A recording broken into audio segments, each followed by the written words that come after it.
Everybody, David here, and we're going to take a look at the great new half-elf variants that are presented to us in the new Dungeons & Dragons 5th edition Sword Coast Adventures Guide.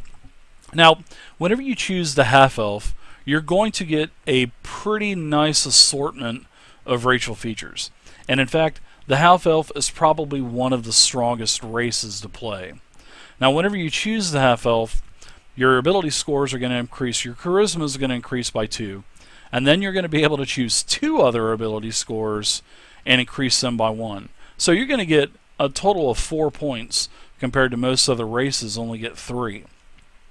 Now for the age, the half-elves mature around the same time as the humans do, around 20, and they live to be about 180, 200 years old, quite a bit longer than what the humans do. Now as for alignment with a half-elf, play the half-elf as you want to. Don't let a chaotic neutral or a true neutral or lawful good tag hamper your play. Play the character as you want to play. Alright, that's the only advice I can give you for that.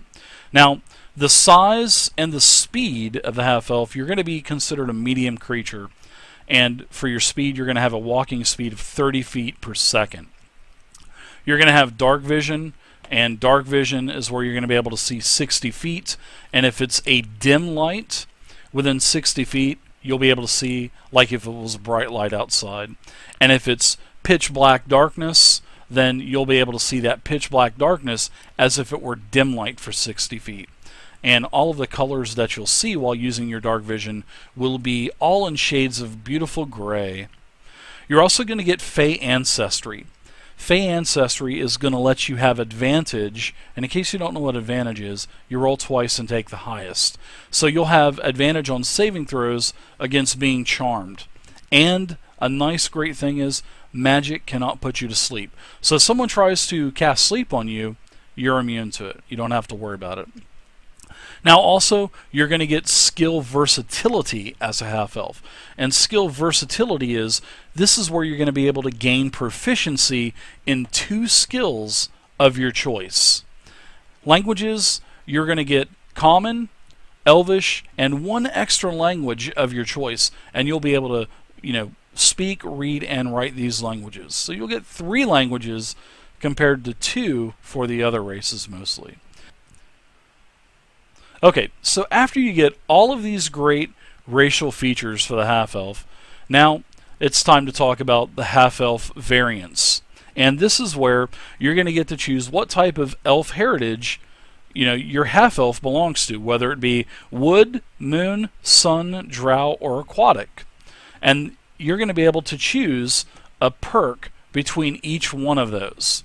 Now, when you do so, and if your DM allows it, you're going to have to forego your skill versatility.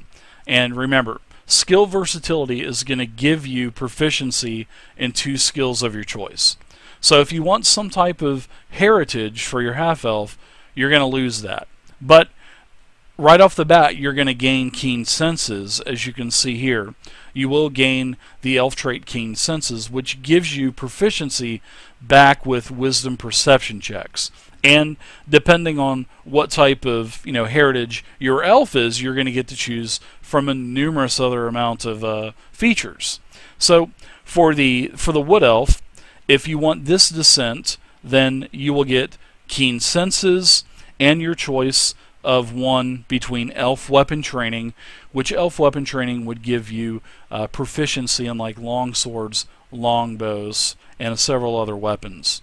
It's going to give you, you'll have the choice of fleet of foot, which is wood elf descent, where you're going to get 5 extra feet of movement per round. So instead of 30, you would have 35. Then you're going to have a choice of Mask of the Wild.